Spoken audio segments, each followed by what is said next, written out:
Boy, there are a lot of games here, aren't there? Just wish I had one to review. That'll do. Hello, ladies and gentlemen, this is Paulguy, and this is Persona 4. This is probably my favorite RPG ever. Now, the thing about Persona that sets it apart from other RPGs is that it's not in a medieval setting.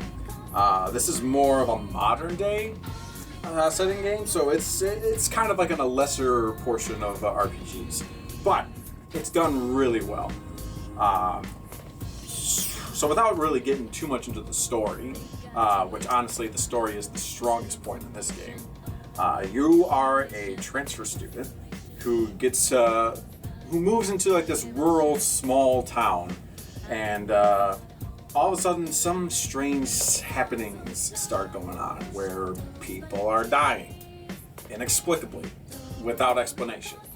But then your character discovers that there actually is a world within the television sets in this place, and wouldn't you know it, there's a big bulbous head talking bear that is saying that somebody's throwing people in the TV and they are dying. So basically, to sum it up, the main premise of your journey is to find whoever is doing all this bad murdering stuff. And that's the story in a nutshell. But it's really well written, very funny, and very serious at plenty of times. It's all in equal measure.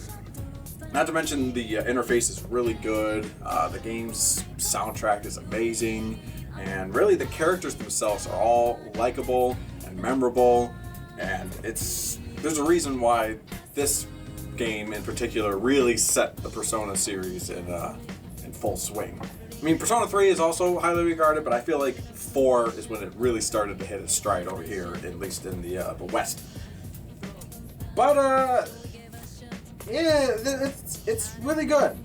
It's really good. One of the best strengths also is the fact that you form these bonds with characters, whether they're people within your party or characters that you meet within, the context of the story and the world that you're in. And then, depending on how strong your bonds are with those characters, determines how strong your personas are. Which personas are essentially, they're like summons, more or less, but they also determine your character's abilities depending on which personas you have made up. And yeah, the stronger your bonds are,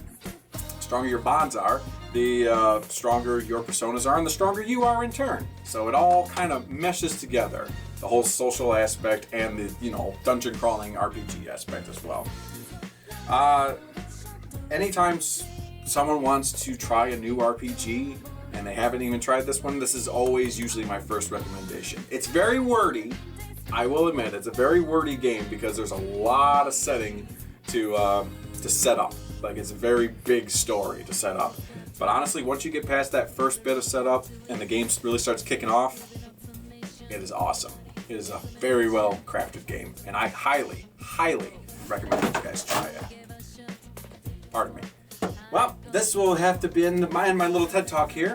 What'd you guys think? If you enjoyed this awkward head little review thing that I do here, there are plenty of these up on our Patreon, and for as low as $5 a month, $5, you could get access to seeing reviews just like this, or whatever little vlog videos that Mark and I have planned for the future. So just a little incentive for you guys, and if you guys want to help us out, we'll do something for you in return, such as being dorks in front of a bunch of games and talking about nothing. But I hope you guys enjoyed this, and if you did, feel free to subscribe. Feel free to join our Discord. The link should be in the description below, and hey, check out that Patreon. It'll definitely help us out in the long run. We really appreciate it. And this is me signing off, so until next time I see ya, take care.